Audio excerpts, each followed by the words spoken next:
एक बहुत सुंदर जंगल में एक खूबसूरत नदी के किनारे एक कछुआ रहा करता था। कछुआ बांसुरी बहुत अच्छी बजाता था। वो जब भी बांसुरी बजाता, नदी पर पानी पीने आए सभी जानवर मंत्रमुग्ध होकर उसकी बांसुरी की धुन सुनने लगते थे। उसे भी नई नई धुन बजाकर सभी जानवरों का मनोरंजन करना अच्छा लगता था। एक बार इस जंगल में एक शिकारी आया। जब उसने कछुए को बांसुरी बजाते हुए सुना तो उसे बहुत ही खुशी हुई। उसने सोचा, ऐसा कलाकार कछुआ मगर मेरे पास होगा तो मेरी नन्ही बच्ची बहुत खुश होगी। ऐसा सोचकर उसने उस कछुए को अपने जाल में फंसाकर पकड़ लिया और अपने घर ले गया। अपने घर उसने इस कछुए को एक पिंजरे में बंद कर दिया। शिकारी ने अपनी नन्ही बेटी को उस पिंजरे को कभी ना खोलने के लिए कहा। खुले जंगल में नदी किनारे रहने वाला कछुआ अचानक अपने आप को इस तरह छोटे से पिंजरे में बंद पाकर उदास रहने लगा।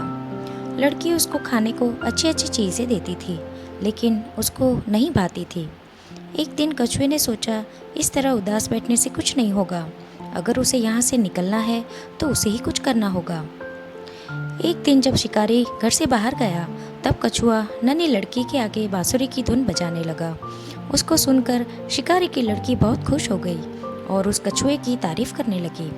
तब कछुए ने उस लड़की से कहा कि मैं सिर्फ अच्छा बजाता ही नहीं, बल्कि मैं बहुत अच्छा डांस भी करता हूँ, लेकिन इस पिंजरे में इतनी जगह नहीं है कि मैं अच्छे से नाच सकूँ।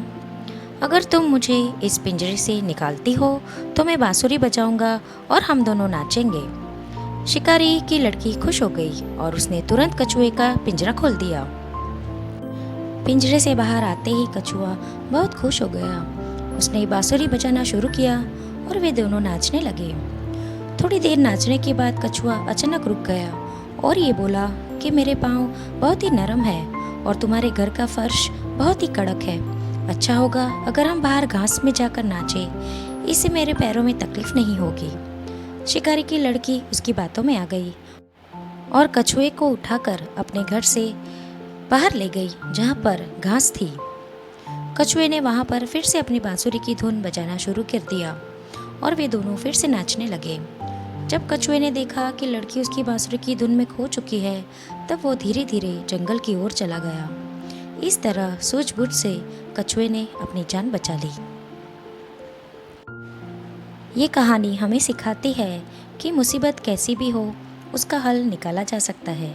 कितनी भी कठिन परिस्थिति में हमें हाथ पर हाथ धरे नहीं बैठना चाहिए, बल्कि उस समस्या का उपाय सोचते रहना चाहिए।